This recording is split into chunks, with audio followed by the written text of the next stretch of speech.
30 ноября по 12 декабря текущего года в Дубае прошла 28-я сессия ежегодной международной конференции ООН по изменению окружающей среды. На этой встрече Нури Туркель, комиссар Американской комиссии по международной религиозной свободе, говорил о негативных последствиях изменения окружающей среды для уйгурского вопроса. Нури Туркель заявил на радио «Свобода»: правительство Объединенных Арабских Эмиратов пригласило меня выступить на этой конференции, рассказать о влиянии глобальных изменений окружающей среды на людей, особенно на уйгуров, и о том, как разрушение кладбищ и культовых сооружений из-за новой энергетики и государственной политики Китая влияет на права человека. В своем докладе я подчеркиваю, что эти природные ресурсы уничтожаются из-за урбанизации, без мысли о будущем. Вот что имеет значение. Например, я привел очень четкие примеры проблем этнического геноцида, которым в настоящее время подвергаются уйгуры, в том числе принудительный труд уйгуров при производстве аккумуляторов для электромобилей.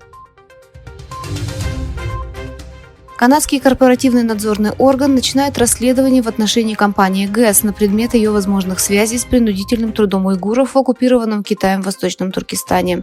Шерри Мейер-Хофер, омбудсмен предприятия, сказала, что компания сделала недостаточно, чтобы доказать, что у нее нет никаких отношений с китайскими компаниями, которые поставляют материалы с заводов, где работают подневольные люди. В этом году надзорный орган начал аналогичное расследование в отношении канадских филиалов таких фирм, как Levi Strauss, Walmart, Hugo Boss и Nike. В 75-ю годовщину принятия Всеобщей декларации прав человека 10 декабря 2023 года ведущие организации гражданского общества Турции организовали панельную дискуссию, чтобы привлечь внимание к преступлениям, совершенным в Палестине и Восточном Туркестане, которые лишены прав, предусмотренные настоящей декларацией.